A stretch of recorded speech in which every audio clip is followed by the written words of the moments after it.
You're seeing this, first of all, you're seeing studies on this, where the more people interact with the LLMs, like the ChatGPTs and the Geminis and all this stuff, especially using the voice feature, the lonelier they get, the more lonely they get. And I think that one of the reasons is because we are built for that sense of relationship, that our Creator, who is a being who defines relationship, creates us for the authenticity of relationship.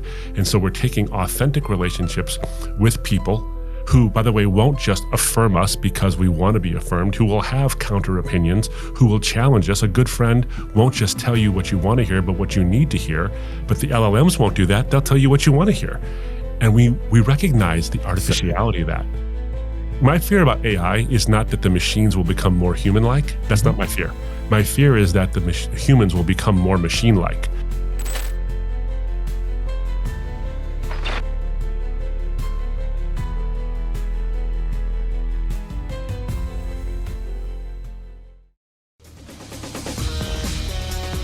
Ladies and gentlemen, I suppose this happens almost to every generation, but when I grew up and went to high school in the 1970s, some of my friends would try and get fake IDs so they could go out and drink. And I was never a troublemaker as a kid. It didn't appeal to me at all, but they wanted to get a fake ID because at the time, I want to say that the drinking age at the time was 18.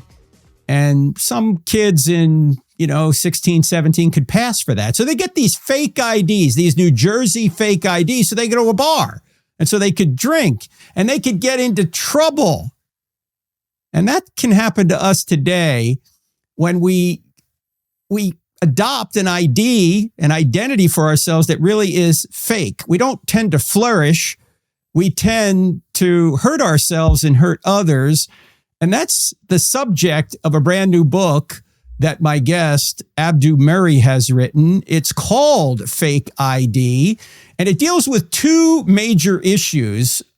It deals with a lot of issues, but the fake ID that people get with regard to gender ideology, and also the encroachment of AI that causes us to sometimes wonder if what we're actually seeing is real. And Abdu just wrote this book. It comes out February 3rd. Actually, that was yesterday if you're listening to this on Tuesday. Actually, no, it's today. Today's February 3rd. If you listen to this on Tuesday, the book's Fake ID, How Identity, Ideology, and Artificial Intelligence Are Collapsing Reality and What to Do About It. We discussed this in the last podcast, how it's collapsing reality. We'll do a little bit more of that, and then we're going to talk about what we can do about it.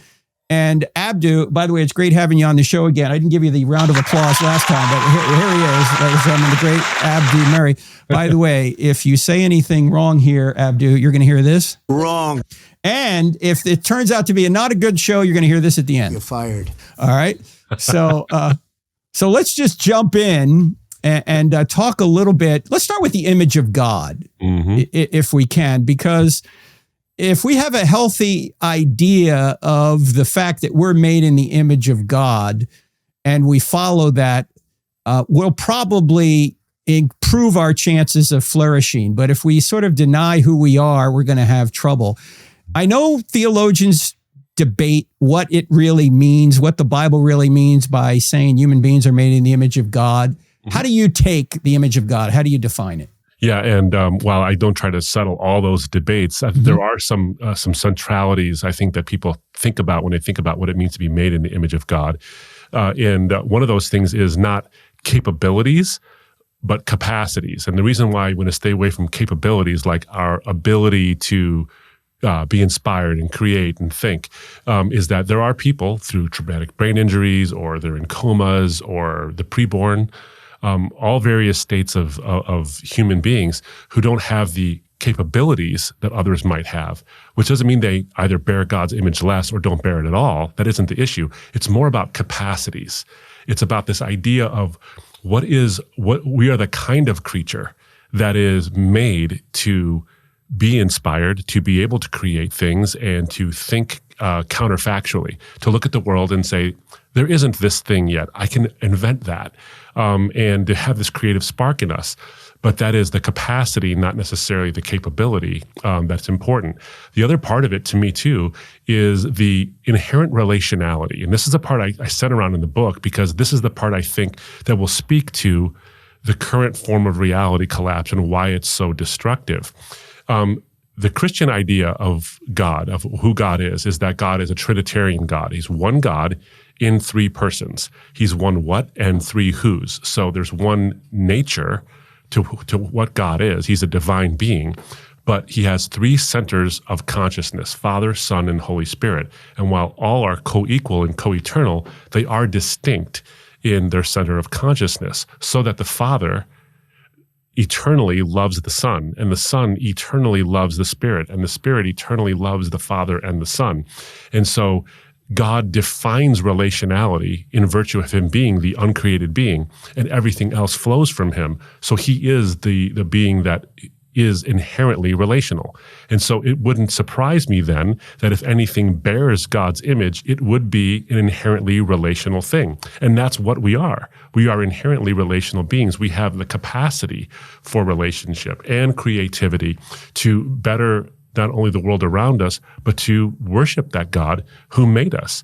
And so I think that's at least part of what it means to be made in the image of God. And I think that when you unpack it, actually helps us to provide an anchor and a solid anchor to be able to ride out the cultural tsunamis that try to tell us what our identities are, seemingly moment by moment, so that we never know what they really are.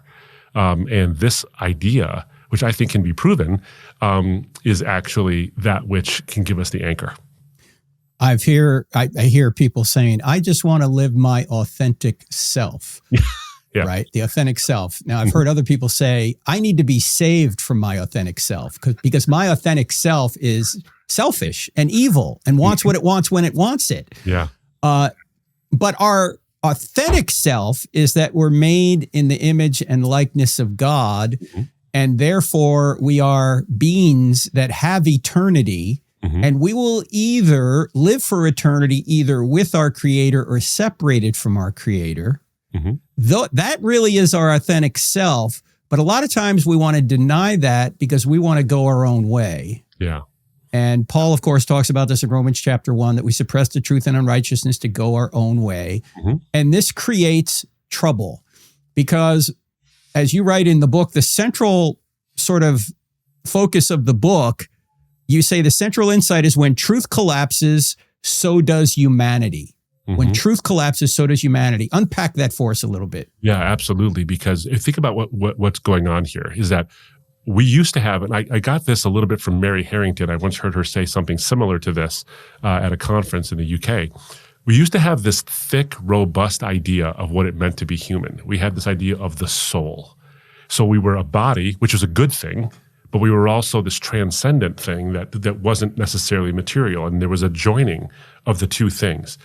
Along the way, we despiritualized ourselves and over-psychologized ourselves, and now we have this thinner version of what we are, and that's now the self. So we go from the thick idea of the soul to the thinner idea of the self. And in our identity-obsessed world, where everything is a matter of our feelings and our preferences, because we're trying, again, to elevate ourselves to godhood, we've shaved off what it means to be human even further to now we have this paper-thin, I think, unbiblical idea of identity.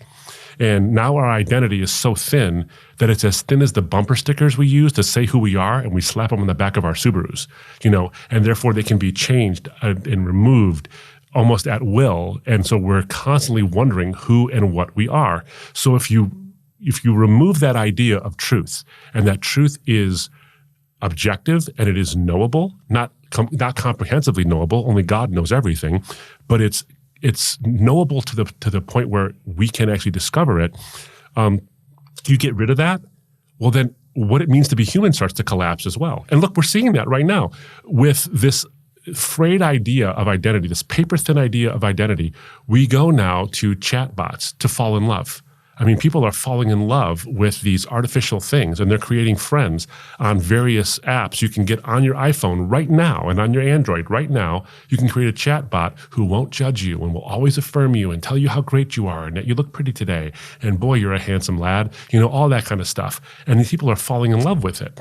And that lack of relationship with something real is having a real detriment. I mean, the stories that are coming out and the lawsuits that are happening now, where people are starting to sue the AI companies because people are committing suicide because the relationships aren't real and they're falling into more and more despair. And this is happening not only on individual bases, but on cultural bases as well, where young people are starting to get more and more in despair over this. And so, yes, when truth collapses and the idea of what you are collapses, naturally humanity is going to collapse because we don't know who we are anymore. We're going to drift this way and that way into, as Nietzsche said, an infinite nothing. You mentioned in the book, and again, the book is called Fake ID, ladies and gentlemen, by my guest, Abdu Murray. You mentioned in the book, Abdu, that the more we get connected digitally, the less or the more lonely we are and the less valuable we feel. Why is that? Why do we feel less valuable if most of our relationships are digital rather than person to person or person to God?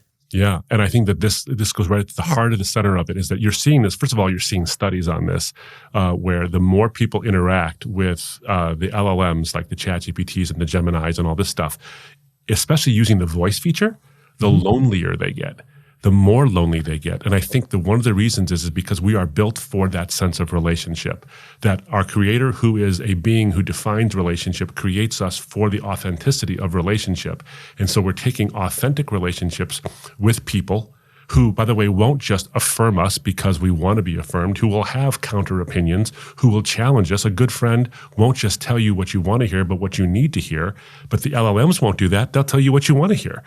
And we recognize the artificiality of that. Yeah, so does the YouTube algorithm and the Netflix algorithm. Exactly. And every algorithm online tells us what we want to hear, what we're already interested in, and it affirms everything we already believe. Hence the polarization, part of the polarization in our country is because we're in echo chambers. Yeah, and what's interesting to me is when you look at, my fear about AI is not that the machines will become more human-like. That's not my fear. My fear is that the humans will become more machine-like.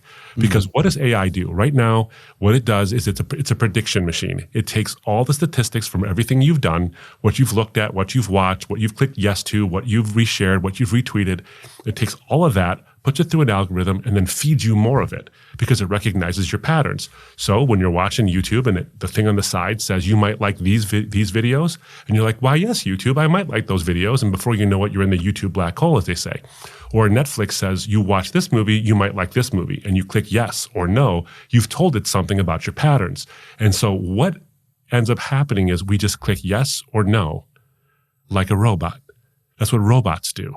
We don't think for ourselves anymore. We start to lose that sense of that we are creative. I mean, look, OpenAI, MIT, and Microsoft came out with some information. To their credit, by the way, they came out with some information recently, and it's in its nascency. It still needs to be developed. But that when people use LLMs, like ChatGPT, for example, for generative purposes, they use it to write their essays for them, or they do a lot of image generation through these things. They've shown that when we engage in that, we incur what they call cognitive debt. People are becoming less creative. They don't remember what they created. They become less critical in their thinking, and they lose their sense of judgment. That's interesting because you'd think that you would be free from all the tedium and let the AI do it so that you could be more creative and have better judgment. But we're losing it because we're using this digital thing to do all of the hard work for us. We are path of least resistance creatures. This is part of, I think, the sin condition we find ourselves in. But what was also interesting was what they showed is that the more people interact with this stuff, especially with the voice features, the lonelier they get. And I think the reason is because we deep down know that this is inauthentic. The authentic self we're trying to reach is inauthentically being reciprocated by this machine that neither knows nor cares about us and just tells us what we want to hear. And that's not real relationship. and we recognize it. And so we sit alone in these rooms that are lit by smartphone screen blue, and think that somehow in this dark room we're going to find the answers. And we only find loneliness more and more because we're starting to view ourselves not as ensouled creatures, but as digital identities that can be downloaded and uploaded. Well, how do you possibly have a sense of your own personal value if you think you're no more complicated or beautiful or inherently valuable than a chatbot? Of course you're going to find yourself to feel that way. That's why you need a sense of the transcendent, not as a convenient truth, but as an actual truth that happens to be quite convenient. Yeah, I mean, I want to go back to authentic self for a second. If authentically we are just machines, we wouldn't know it because we don't have any free will to arrive at that conclusion, but let's just go with it. It's the big self-defeating problem with atheism and materialism. We're just machines, and we reason to that point that we're just machines. No. Okay, but if we are just machines, then our authentic self is whatever programmed us to be what we are. So, for example, if Ford makes a motor car and you're in Detroit right there, the motor car doesn't say, I'm not a motor car, I'm a boat. Right? It is what it is. And if the user of the motor car tries to use it as a boat, he's going to be in trouble. All right? So the authentic self is what the designer said it is, not what the machine wants it to be, because machines don't want anything. So if we're just machines, our authentic self is however we were programmed.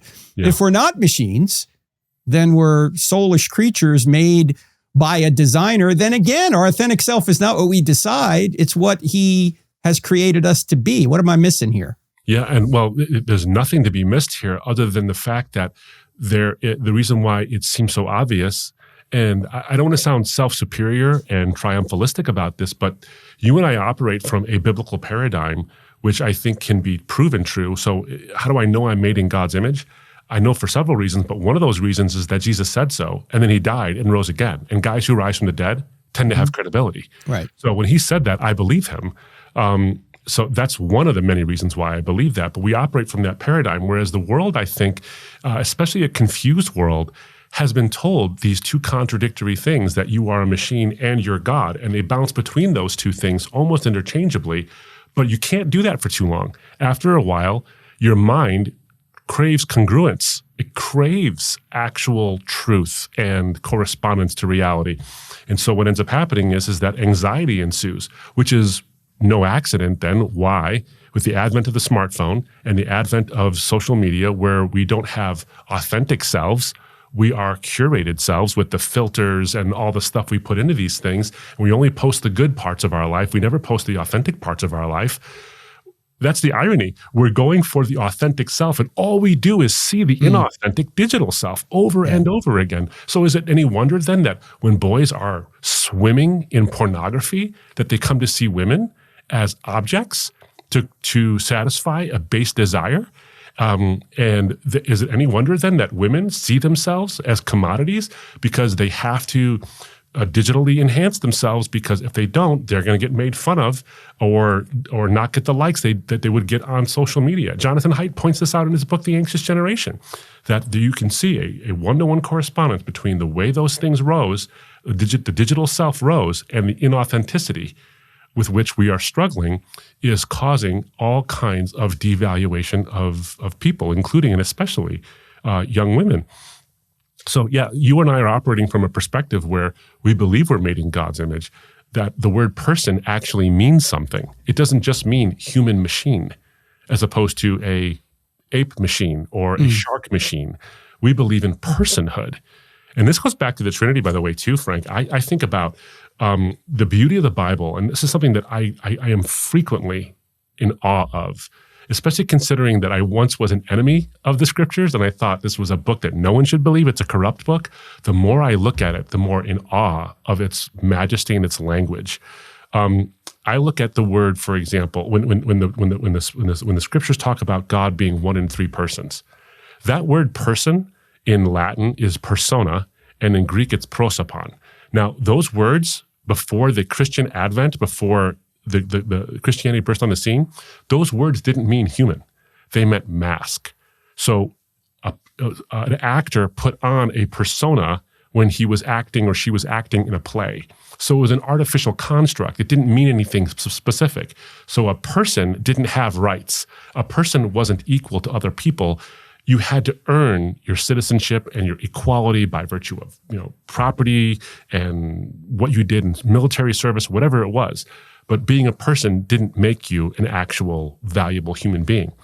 But it was the Christian theologians who were looking at the data they see in the Bible about God being one in three. And they said, what are these three? Well, they're personas, they're persons. And suddenly this word person went from being artificial to being authentic. Mm-hmm. And then that word person got infused with the idea of eternal value.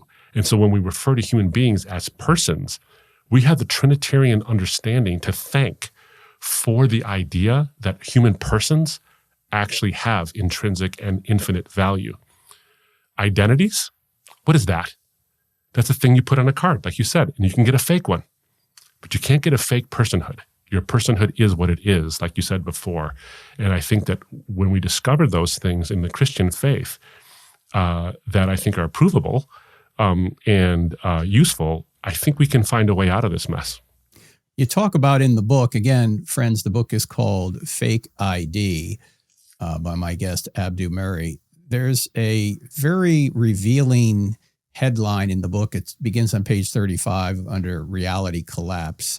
I'm just going to read the headline, and then I want you to explain what happened here, mm-hmm. Abdu, if you could, to us, mm-hmm. because this will help us see that even our sources of truth are often politicized in order to get an authentic self, in order to follow whatever they want to follow. It's not really their authentic self, but they want to follow what they want to follow, mm-hmm. and it can cause us some confusion. Here's the headline.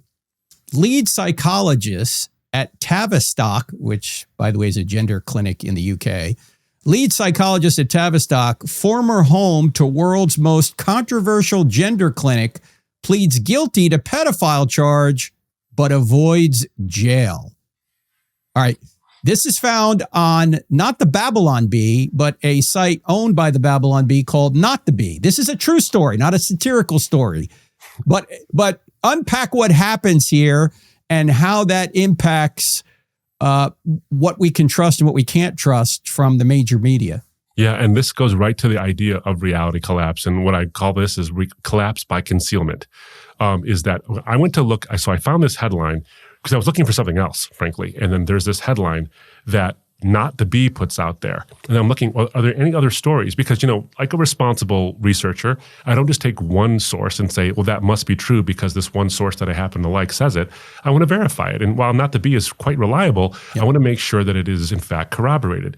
And to my shock, almost no one else was talking about this, except for I found one article reporting it in the Daily Mail.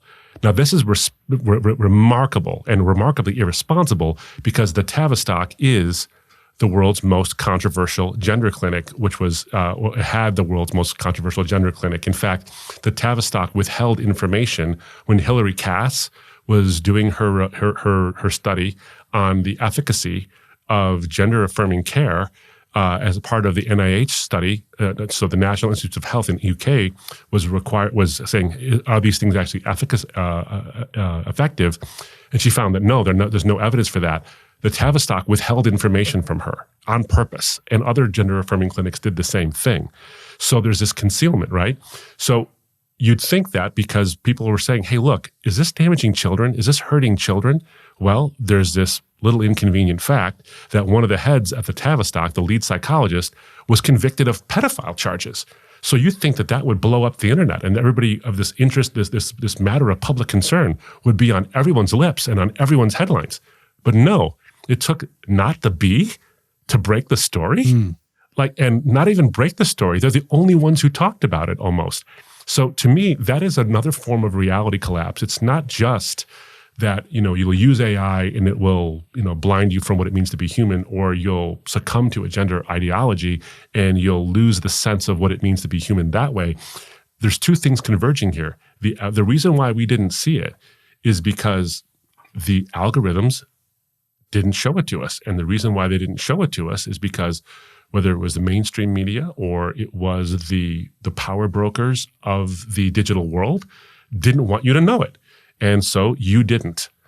So you can do your searches on your various LLMs and your search engines, and you might not find a whole lot. Even though it's out there, you won't find a whole lot because the machines are actually being run by human beings who have their own biases and their own agendas and their own sin to have to contend with. And they're just as post-truth as anything else. So if we think we're going to trust technology because technology is somehow this cold, dispassionate, unbiased thing, remember, it's run by and fed by passionate, very biased human beings. You also point out in the book that you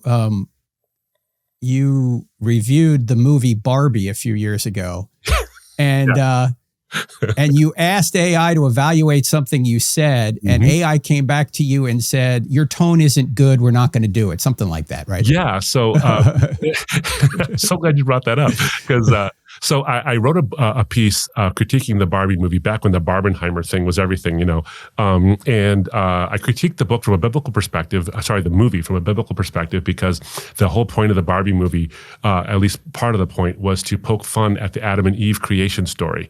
Because, the Ken doll was created after Barbie, but created for Barbie.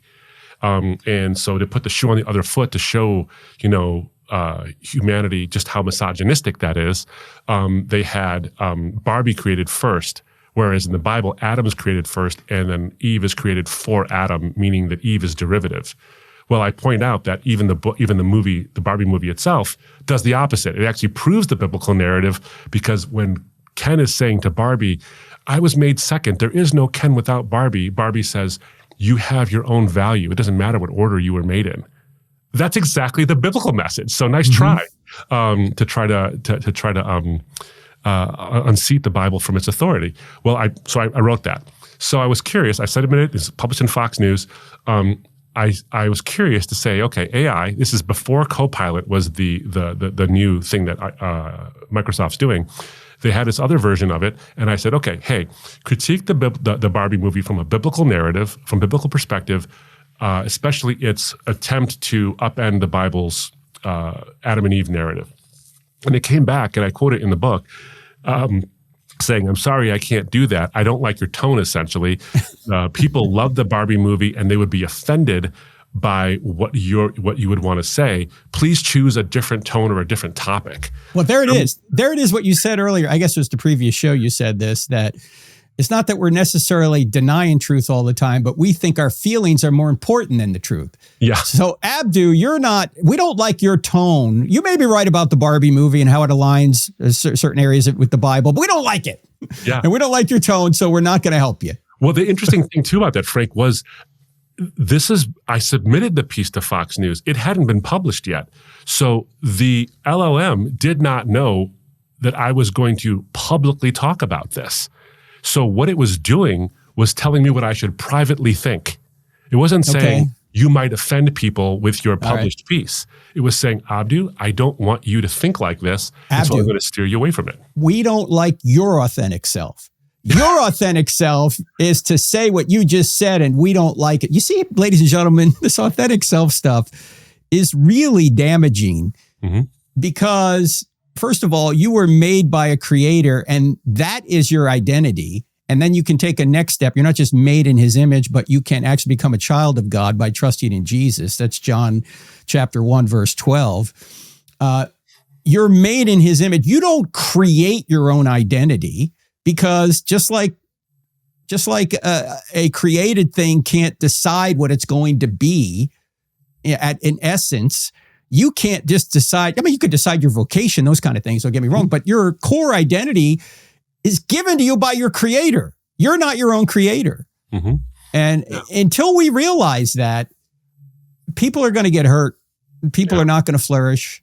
There's going to be conflict. There's going to be polarization. And Abdu uncovers all that in the book, Fake ID, how identity, ideology, and artificial intelligence are collapsing reality and what you can do about it. I'm going to ask him in just a minute what we can do about it. Give us a few ideas other than getting the book. What can we do about it? But I want to mention that the Change My Mind College Tour starts February 10th. That's next week at Elon. February 11th, NC State. February 12th, Northern Florida University in Jacksonville. They'll all be live streamed, but if you're in the area, everybody is welcome. Then a couple of weeks later, we'll be up at Michigan Technical University on the 23rd, and then Northern Michigan University on the 24th of February. Much more coming up in the months following.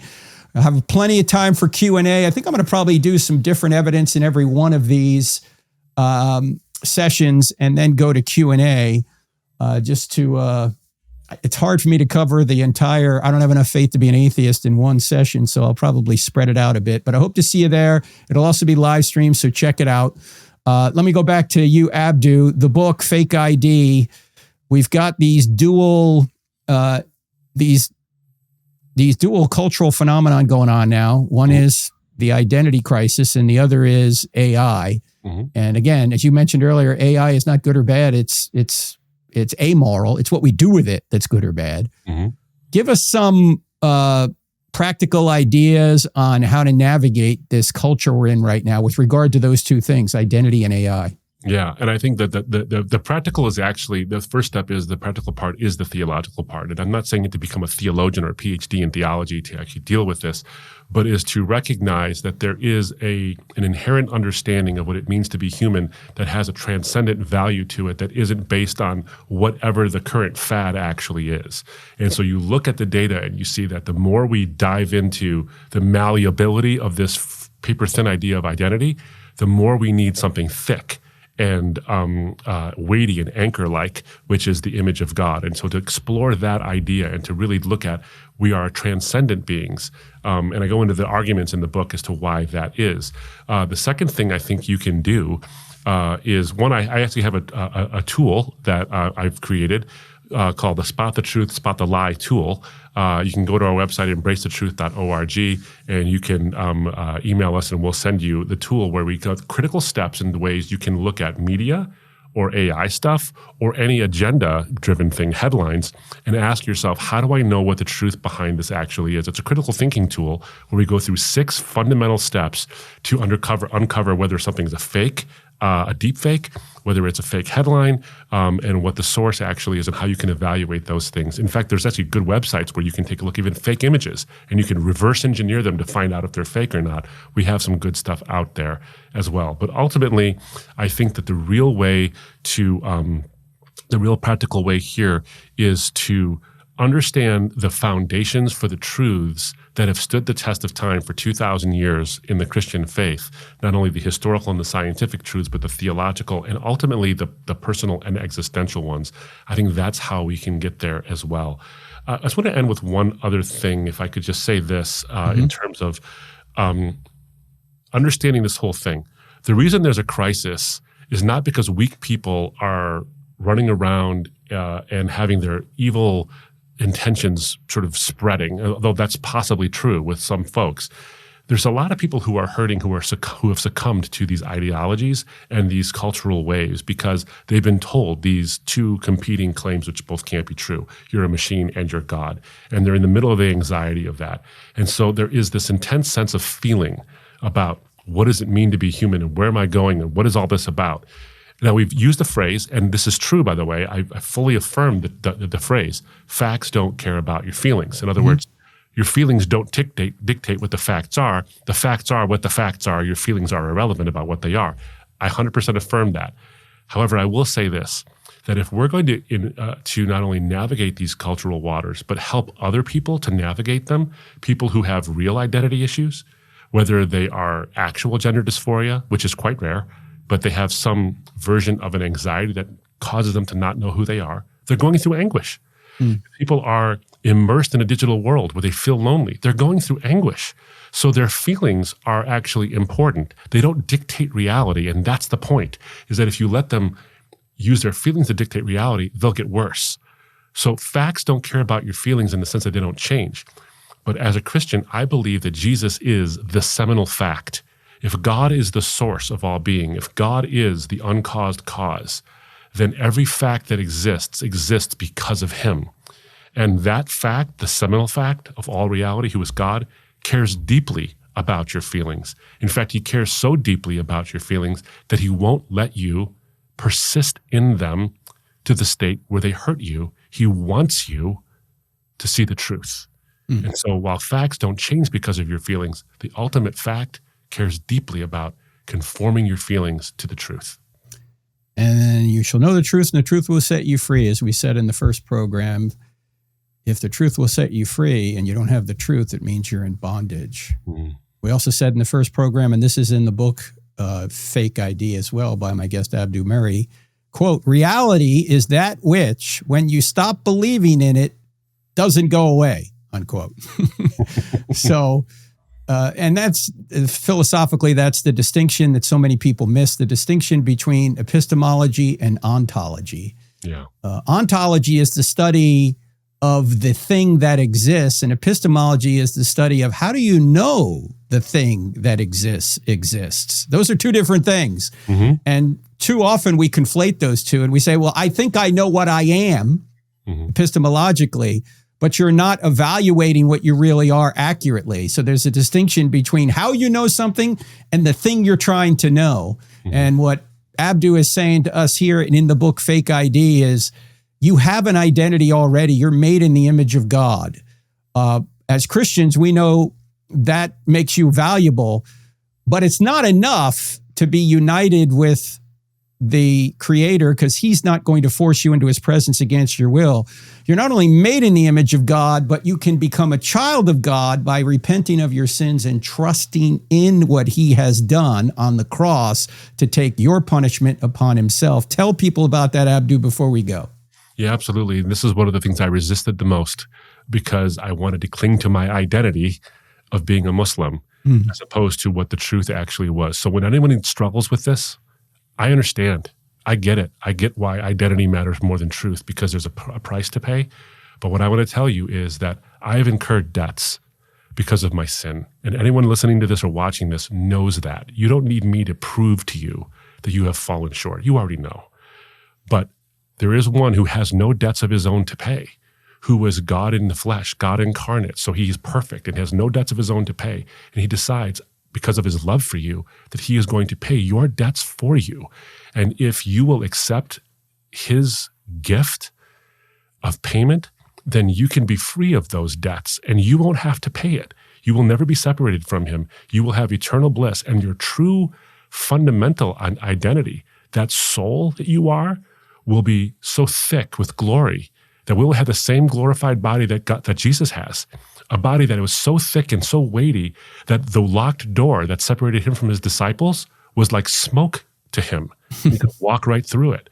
The most real thing there is. So if you want to find out what it means to be really real, truly weighty, truly authentic, then you need to embrace Jesus, because when he pays your debt and he rose from the dead to prove he could do it, you will have a resurrected body as well. What better news is there than that? AI can't give it to you, and the ideologies of this world cannot give it to you. Only the gospel can give that to you. Amen to that. And pick up Abdu's book, Fake ID, How Identity, Ideology, and Artificial Intelligence Are Collapsing Reality and What You Can Do About It.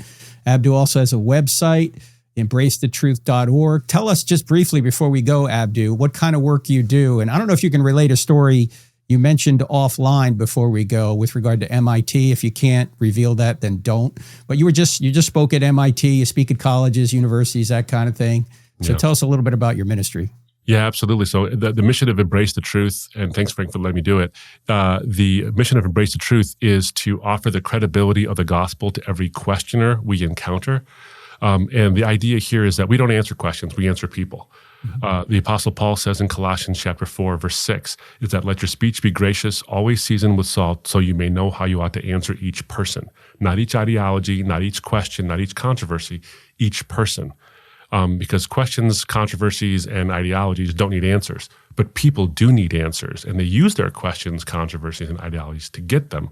But ultimately, you're answering people. And so that's what we try to do on the university settings. We try to go to places that are hostile to the gospel, or the gospel isn't necessarily welcome, and offer the credibility of the gospel, hopefully with gentleness and with respect, but always answering people before we answer a question. Because if you answer a person, their question gets thrown in, and that's always a bonus. But if you answer questions, you might not answer the actual person directly. So that's what we do, and we try to accomplish all over the world. Thank God, He gives us this opportunity. But we try to go where the gospel is not always welcome. Can you tell us about MIT or no? Oh, yeah, absolutely. Yeah. I can give you general details about it. Okay. Is that I just got back from MIT, and because of the snow that pummeled the New England area, especially Boston, and also the Detroit area, getting there was quite the chore. I thought for sure we're never going to make it. The flights, after they got canceled and rebooked and recanceled, and I had to change airlines and all that stuff, the costs were becoming exorbitant. And I thought, you know what, I have to skip this one. I can't go this time. But something impelled me to, no, this is something worth fighting to go do. I've done it before, and the guys over there are great people to work with. I thought, I'm going to still make it. I'm going to stick it out. And I got there by the skin of my teeth. I got there with just a half an hour before the event even started. And I walked in and I gave a talk, followed by Q&A. And at the second to last question of the night, a young lady stood up. I won't give too many details about her story, but she was from a Muslim country, and her mom was murdered. And she felt incredible anguish because of the whole thing, and was struggling with anger at God, anger at people, all kinds of issues like that. And she asked me the question about, how does my faith help me? And the reason why that was remarkable, Frank, is because I am, as a former Muslim as well, someone who, we didn't talk about it in this show, but we talked about it in the previous one, I lost my dad to murder 16 months ago. And I thought to myself, and I said this to her, how amazing is it? How amazing is it that you come from a country where you, a few years ago, couldn't even go to a university to ask a question like this and express any form of anger, frustration, or doubt without being stoned to death. Yet God has placed you here in this particular place, in this particular room, talking to a former Muslim like me who's gone through the horror of having someone they love murdered and wrestling with those issues so that we can talk about this here. And Acts 17 says that God has placed every person where they ought to live or where they ought to be so that they might stumble around looking for God, though He's not far from any one of them. And so God has placed you in this room. And I asked people in the room, I said, Christians and non-Christians alike, can we just spend a moment to marinate in the cosmic improbability of this happening this way, where this person made in God's image, is experiencing this particular problem from her particular background, asking me with the same background and the same issue to deal with, are able to talk about this in this way. Only the grand designer, only the one who builds the roads and makes the roadmaps could have brought us together. It was a palpable. My answer wasn't as consequential as just the sheer fact that she asked the question. Right. That is, to me, that just got to work in an amazing way. There's always a ripple effect, ladies and gentlemen. Every good and bad thing that happens ripples forward to affect trillions of other events and billions of people. And so a ripple that came out of the murder of Abdu's father went forward to MIT that night. And there's been ripples, of course, from Charlie's death as well. Actually, a tsunami from Charlie's death. And there's never been